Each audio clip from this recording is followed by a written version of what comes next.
Martin Lawrence is the guy that showed everybody you can make it from D.C. to Hollywood.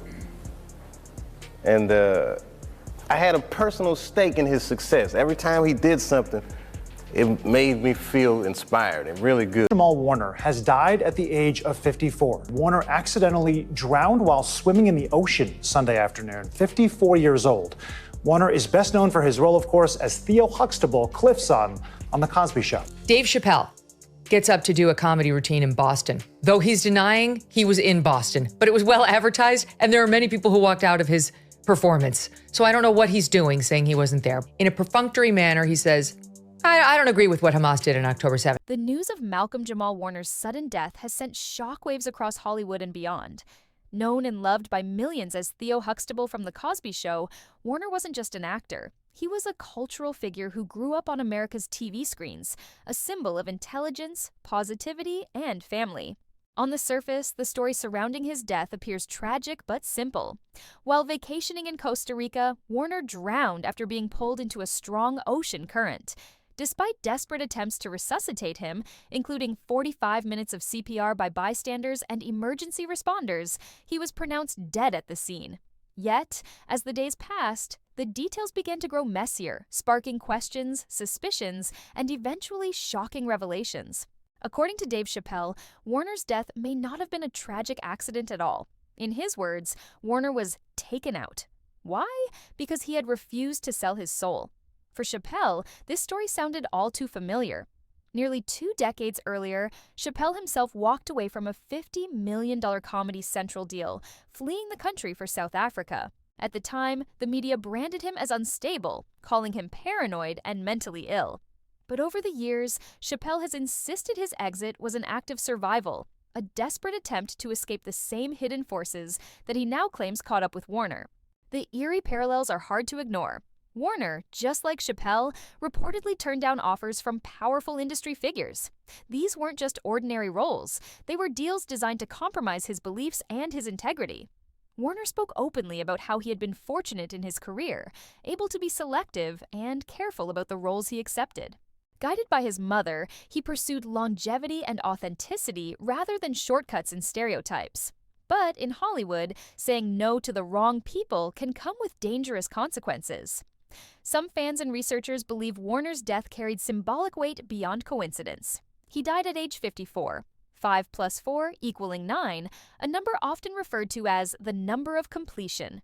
Even more unsettling, The Cosby Show ran for 201 episodes, and Warner died on the 201st day of the year. For those who follow patterns in numerology and entertainment, these connections were too precise to dismiss as random chance. To them, the circumstances surrounding Warner's death suggested that he had become part of a larger ritualistic narrative, often whispered about in Hollywood's darkest corners. Adding fuel to these suspicions is the timing of Warner's passing. Just days before his trip to Costa Rica, Warner was reportedly trending online for comments he made about refusing a lucrative deal that went against his values. He admitted to being offered millions to participate in projects that did not align with who he was, roles that he believed would perpetuate harmful stereotypes or force him into compromising his soul. He walked away. For many observers, this was the ultimate red flag, the last public refusal before his untimely death. And Warner isn't the only star who has revealed being pressured to sell out. Recently, singer Chloe Bailey admitted during a live stream that she too had been offered a similar deal. Her emotional breakdown while describing the experience painted a chilling picture of the entertainment industry. Talented artists are given the chance for wealth and fame, but only if they surrender their integrity and accept the darker side of success. Warner's refusal echoes her struggle, and both stories bring to mind Dave Chappelle's public battles to maintain control of his career. Chappelle's own story remains one of the most famous cautionary tales in Hollywood. In his infamous 2006 Oprah Winfrey interview, he attempted to explain why he walked away from fame and money. He alleged that hidden forces were trying to manipulate him, even pushing him to take antipsychotic medication. Oprah, instead of supporting him, steered the conversation toward mental illness, fueling the narrative that he was crazy. For Chappelle, it wasn't madness. It was survival. He believed the same forces that smeared him as unstable were attempting to discredit him for refusing their demands. Another figure who connects to this pattern is comedian Cat Williams. Jaguar Wright once revealed that Cat lived in constant fear, wearing Kevlar to bed after armed men allegedly broke into his home. According to her, Williams narrowly escaped attempts on his life after refusing to play by Hollywood's rules. If Warner had survived Costa Rica, many believe he too would have been subjected to the same cycle of intimidation, discrediting, and fear. As fans process Warner's death, public reaction remains divided. Some accept the official explanation of drowning, while others insist the story doesn't add up. Why, they ask? Would Warner go swimming far into the ocean, leaving his daughter on the shore alone? Why were conflicting narratives about his final moments released so quickly? And who was the other man who was rescued that day? And why has his identity been kept vague? These questions, combined with Warner's history of refusing to compromise his values, have only intensified suspicions of foul play. Ultimately, Dave Chappelle's comments have turned Warner's death into more than just a tragedy.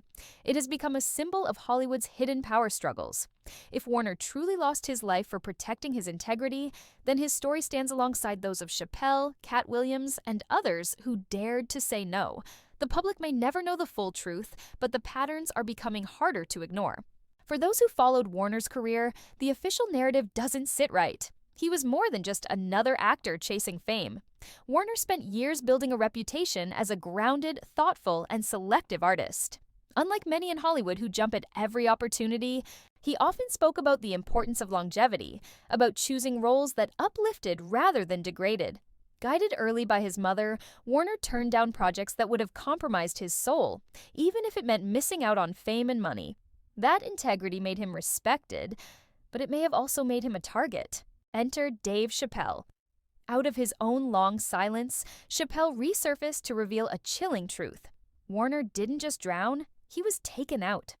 For Chappelle, this was more than speculation. He has lived through something eerily similar. In 2005, at the height of his career, Chappelle famously walked away from a $50 million Comedy Central contract. His sudden disappearance to South Africa sparked media chaos. The press branded him unstable, paranoid, and even insane. But years later, Chappelle explained that rejecting the deal wasn't about mental breakdown. It was about survival. He believed shadowy forces in Hollywood were trying to control him, and when he resisted, they tried to discredit and destroy him.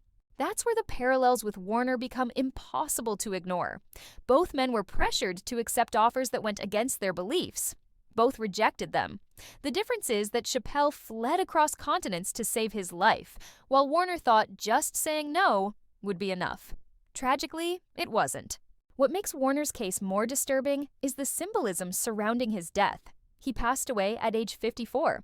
Numerologists point out that 5 + 4 = 9, the so-called number of completion. Even more unsettling, The Cosby Show, the very series that made Warner famous, ran for exactly 201 episodes. Warner died on the 201st day of the year. Coincidence? To some, perhaps. But to others, especially those who believe in Hollywood's pattern of ritualistic numbers and hidden symbolism, these alignments point to something orchestrated rather than random. Adding to suspicions is the timing. Just days before his Costa Rica trip, Warner was trending online for discussing offers he had turned down. Offers worth millions of dollars that demanded he take roles misaligned with his values. He wasn't shy about calling out the pressure to perpetuate stereotypes or compromise his authenticity. When he rejected them, he knew he might lose opportunities. What he didn't know was that he might lose his life. And Warner wasn't alone. Other celebrities have admitted to facing the same dark crossroads. Singer Chloe Bailey recently opened up during a live stream about being offered her own sell your soul deal.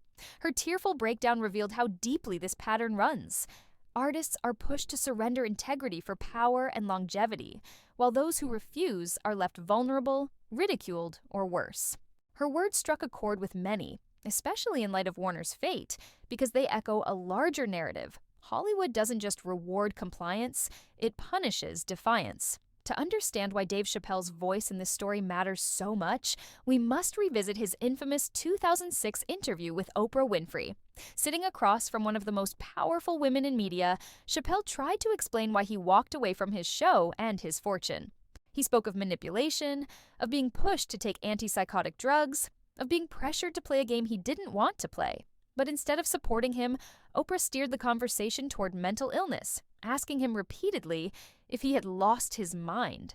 The media seized on that angle, portraying him as broken rather than brave. For Chappelle, it was clear the system's first tactic when you resist is to destroy your credibility. This same tactic has been noted with others. Cat Williams, another outspoken comedian, has shared his own terrifying brushes with Hollywood's darker side. Jaguar Wright once revealed that Cat lived in constant fear after armed men allegedly broke into his home.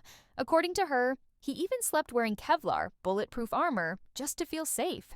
His defiance had made him a target. Public reaction to Warner's passing reflects this deep unease. Many fans reject the drowning narrative outright. They question why Warner, a family man, would venture so far into the water while leaving his daughter unattended on shore. They ask why conflicting stories emerged so quickly, or why the identity of the other man who was rescued has been kept quiet. To them, these gaps point to more than just tragedy. They hint at cover-up. What ties all of this together is the recurring theme of artists refusing to sell their soul. Chappelle rejected it. Cat Williams resisted it, Chloe Bailey confessed she was offered it, and Warner, too, turned it down. But instead of compromising, he stayed true to himself. And according to Chappelle, that decision cost him his life. At its core, Warner's story is about integrity versus survival. Hollywood is an industry that promises glory, but often demands submission. Those who play along may gain riches, but those who refuse risk everything. Warner chose to protect his soul, and in doing so, may have sealed his fate. Chappelle survived only because he disappeared. Williams survived only by living in fear. And Warner, tragically, did not survive at all. For those paying attention, Warner's death isn't just a personal loss. It's a warning, a reminder that the system doesn't forgive disobedience, that integrity can be dangerous, and that the price of saying no in Hollywood might just be your life.